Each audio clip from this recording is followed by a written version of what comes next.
makin ditekan, makin yakin sama Allah. Makin banyak masalah, makin yakin sama Allah. Makin berserah kepada Allah. Kok bisa kayak gitu? Ada orang yang ketika makin banyak masalah, makin ragu sama Allah. Ini Allah maunya apa sih? Gitu kan? Ketika makin banyak masalah, makin kayak mempertanyakan takdir dan ketentuan Allah. Kenapa kok saya yang ngalamin ini? Kenapa saya dari dulu gak selesai-selesai masalahnya? Kenapa justru setelah saya berhijrah malah banyak masalah? Kenapa para sahabat sebaliknya? Makin dikasih ujian, makin wa ma zadahum illa imanan wa taslima. Gak bertambah kecuali iman dan kepasrahan. Jadi dikasih ujian malah makin yakin sama Allah, bukan makin ragu. Misalnya dia ganti nih modal transaksi dagangnya, bisnisnya. Yang tadi mungkin syubhat atau haram, sekarang dia pakai model transaksi bisnis yang halal aja deh, yang aman-aman aja. Gara-gara transaksi yang halal malah banyak masalah. Masih mending kalau masalahnya cuman berkurang income-nya. Ini malah ditipu orang lah, rugi segala macam. Mulai mempertanyakan, nih bener nggak ya saya ngambil jalan yang syariat segala macam, kok malah makin susah nih kelihatannya. Kenapa kita ketika diuji malah jadi ragu sama Allah? Kenapa saya katanya kalau misalnya saya jujur, saya akan dapat kebaikan. Ini gara-gara jujur malah nggak lulus. Ya mungkin nggak belajar tapi jujur. Yang satu lagi yang nggak jujur malah nilainya bagus mungkin. Misalnya nggak belajar tapi dia dusta. Kenapa para sahabat ketika diuji malah makin yakin sama Allah? Malah makin pasrah kepada Allah. Karena mereka pegang janji Allah. Itu salah satu tipsnya. Kalau kita pengen tetap woles pas menghadapi kesulitan, pegang janji Allah. Makin kita kuat pegang janji Allah, diuji, kita makin pasrah sama Allah. Ya Allah, saya akan yakin sama Engkau memegang janjimu. Ketika diuji, saya berharapnya balasan dari Allah, pertolongan dari Allah. Kayak yang pernah saya sampaikan dulu, kalau kita dapat musibah, yakinlah kepada janji Allah. Siapa yang membaca doa yang diajarkan Nabi, nanti Allah akan ngasih ganti yang lebih baik gitu kan ya. Allahumma ajurni fi musibati wa khluf li khairam minha. Ya Allah, beri saya pahala dalam musibah ini, beri saya ganti yang lebih baik darinya. Kalau kita pegang banget dengan janji Allah lewat doa ini, kita ketika dapat musibah setidaknya nggak akan panik habis-habisan, nggak akan putus asa dalam menunggu pertolongan Allah. Setidaknya kalau nggak bisa woles-woles amat, nggak bisa tenang-tenang amat, minimal nggak panik habis berlebihan. Kalau musibahnya musibah kematian, nggak bikin kita meratapi kematian. Kenapa? Kita pegang janji Allah SWT. Makanya kan ada cerita seorang ayah yang diberi musibah dengan wafat 2 orang anaknya. Anak laki-laki pertama meninggal. Dia bilang innalillahi wa inna ilaihi rajiun. Anak laki-laki kedua meninggal, dia bilang innalillahi wa inna ilaihi rajiun. Semua ini milik Allah. Allah yang memberi, Allah juga yang mengambil kembali. Suka-suka Allah, pasrah gitu. Nerima, ridho dalam bahasa agama. Bukan ikhlas ya. Kalau ikhlas itu dalam bab ibadah. Kalau dalam bab takdir namanya ridho.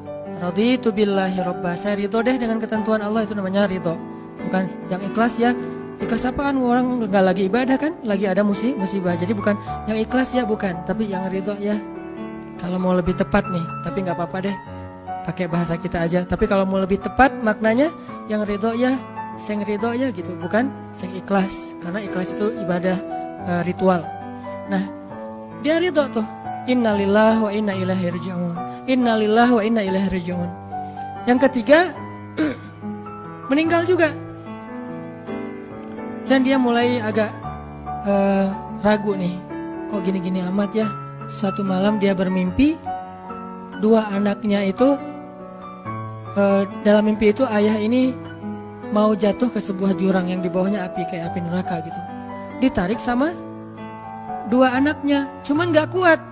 Kata mereka, seandainya adik ada di sini pasti bisa narik nih, bisa nyelamatin ayah.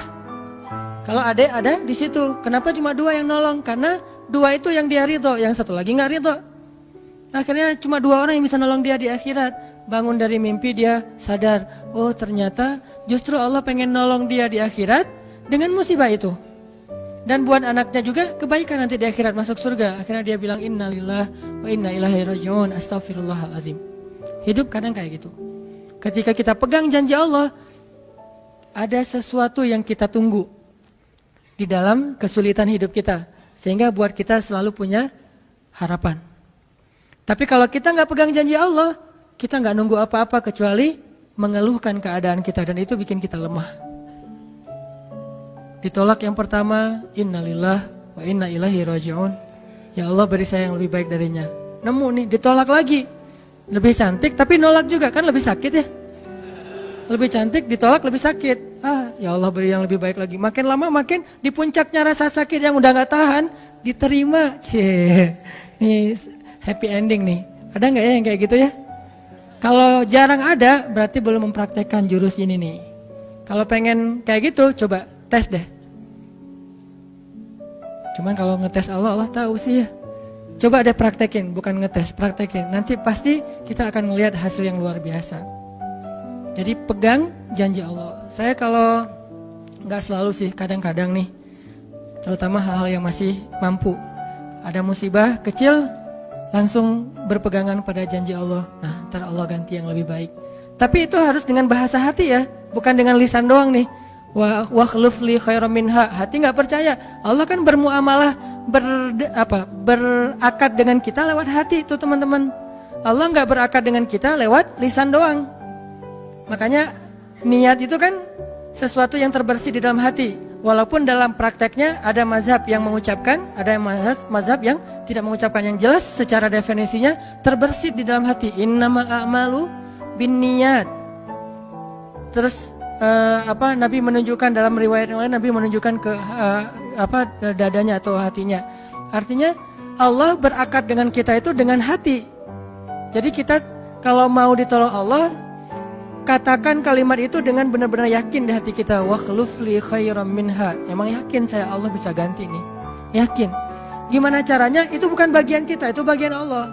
Bagian kita berharap, bagian Allah memberikan cara. Jangan sampai kita mengambil bagian Allah. Pasti kita akan kebingungan. Orang kita bukan Tuhan. Mengambil bagian Allah apa? Harus jelas caranya. Kalau nggak jelas nggak percaya. Terlalu logis. Akhirnya nggak lagi ada ruang untuk kita berharap kepada sesuatu. Jangan mengambil bagian Allah. Gimana caranya? Ya terserah Allah. Yang penting saya berharap Allah ganti yang lebih baik. Ikhtiar urusan kewajiban kita kepada Allah. Bukan cara itu. Kewajiban kita kepada Allah. Ikhtiar itu dalam agama kayak ibadah, sholat, puasa, zakat. Bukan jalan untuk menemukan suatu kebaikan, karena Allah yang menentukan. Kadang-kadang kita ikhtiar ini jalannya dari yang lain. Kita ngejar, ternyata dapatnya justru yang kita sering pakai curhat. Kan beda-beda kan cara Allah ya. Kita ngejar, gak berhasil, curhat lagi ke teman kita di sebelah. Ternyata dia, bukan dia yang jadi sama dia, kita jadi sama dia gitu maksudnya. Ini artinya emang Allah yang punya cara, asbab, subul. Walladzina jahadu fina lanahdiyannahum subulana. Orang yang bersungguh-sungguh di jalan kami yang akan tunjukkan kepada cara-cara menuju kepada kebaikan. Subul, bukan cuma satu. Kalau satu sabil, ini berarti Allah yang punya cara. Ya Allah, beri saya ganti yang lebih baik. Saya yakin banget nih. Kata teman kita, caranya gimana? Kayaknya mustahil deh. Allah punya cara. Allah bisa mendatangkan sesuatu dengan cara-cara yang kita mengerti, ilmiah, logis. Bisa yang dengan cara yang kita nggak ngerti, nggak ilmiah, nggak logis. Bisa juga dengan sebalik dari apa yang kita ngerti. Kita ngertinya gini, Allah bikin yang sebaliknya. Allah punya banyak cara. Contoh, Allah mendatangkan kita, melahirkan manusia itu dari pasangan ayah dan ibu. Ilmiah, logis, bisa dijelaskan secara keilmuan. Tapi Allah juga bisa mendatangkan seorang anak tanpa ayah seperti Isa dari rahimnya Siti Maryam yang suci. Atau bisa juga mendatangkan seekor onta bukan dari induknya tapi keluar dari batu seperti ontanya Nabi Solih. Allah bisa mendatangkan segala sesuatu dari cara-cara yang yahtasib aw la yahtasib. Yang kita mengerti atau kita tidak mengerti. Makanya Allah mengatakan wa yarzuqhu min haitsu la yahtasib. Allah kasih rezeki dari jalan haitsu la yahtasib, yang gak pernah kalian duga. Berarti kalau masih keduga, bukan itu jalannya. bisa sih kayaknya jalan ini, bukan itu. Bisa sih ini, bukan itu. Terus jalannya apa? Yakin, itulah jalannya. Allah yang akan mendatangkan dengan surprise. Kayaknya surprise itu lebih seru sih. Dan surprise Allah itu emang pasti. Kalau surprise teman kita pas kita ulang tahun, kenapa ya hari ini kok biasa-biasa aja ya, nggak ada yang ngucapin, nggak ada yang ngasih hadiah misalnya ya. Kita masih berharap, mungkin mereka pengen ngasih surprise. Nanti malam-malam tiba-tiba saya masuk ke rumah, saya buka pintu rumah saya, tiba-tiba orang udah ngumpul semua di dalam rumah, terus ngasih surprise happy birthday gitu, balon segala macam, gitu-gitu deh. Bisa. Tapi apakah itu terjadi? Belum tentu. Pas kita pulang ke rumah udah siap-siap gitu. Gua mah nggak akan kaget lah, yang gitu-gitu pasti udah disiapin. Buka pintu, ngelihat ke dalam, jalan pelan-pelan, nyalain lampu, kosong, nggak ada siapa-siapa. Manusia bisa gitu banget kan? Teman kita atau pasangan kita berpikir, pasti dia ingat lah, nggak mungkin dia nggak ingat hari jadian kita atau hari putus kita terus jadian lagi, atau hari lahir lah minimal, pasti dia ingat. Tapi belum tentu dia bisa ngasih kita surprise seperti yang kita harapin. Kalaupun dia ngasih surprise, kadang-kadang kado atau hadiahnya itu nggak seperti yang kita harapin, biasa-biasa aja ternyata. Mungkin dia lagi nipis keuangannya, nggak punya modal apa-apa, ya udah ngasih apa yang ada aja, pulpen, permen. Nah, Allah nggak gitu. Allah kalau ngasih surprise itu benar-benar ngasih dan buat kita benar-benar ngerasa beruntung kalau kita percaya. Makanya berakatlah dengan Allah lewat hati. Hadza ma wa'adanallahu wa rasuluh wa sadaqallahu wa rasuluh. Benarlah Allah dan Rasul. Hasbiyallah atau apapun ucapan-ucapan belief, termasuk wakhluf li khairam minha, beri saya ganti yang lebih baik darinya. Tapi kita berakar itu dengan hati. Allah tunjukin tuh.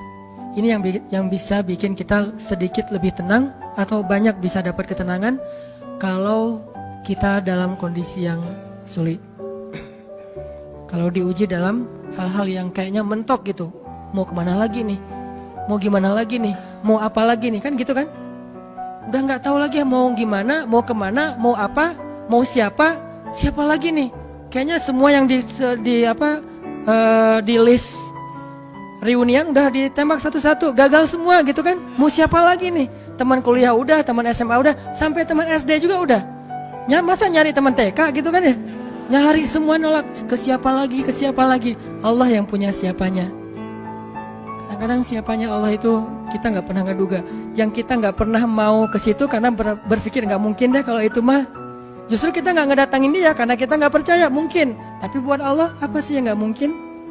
Julaibib dengan kondisi rakyat jelata banget ketemu seorang cewek yang selebgram banget, bisa aja tuh. Apalagi kita yang insya Allah nggak julaibib amat lah ya. Masih kerenan dikit lah. Walaupun mungkin solehnya pasti jauh dengan Julaibib. Tapi secara fisik ya kita bukan budak. Kita bukan orang yang seperti digambarkan di dalam hadis gimana fisiknya Julaibib sangat pas-pasan. Walaupun tingkat kesolehannya jauh. Pasti sahabat itu tidak tergantikan, tidak tertandingi. Oke. Itu satu kasus di Al-Quran gimana Wallace dengan modal pegang janji Allah. Berakad kepada Allah dengan hati. Ini kata kuncinya.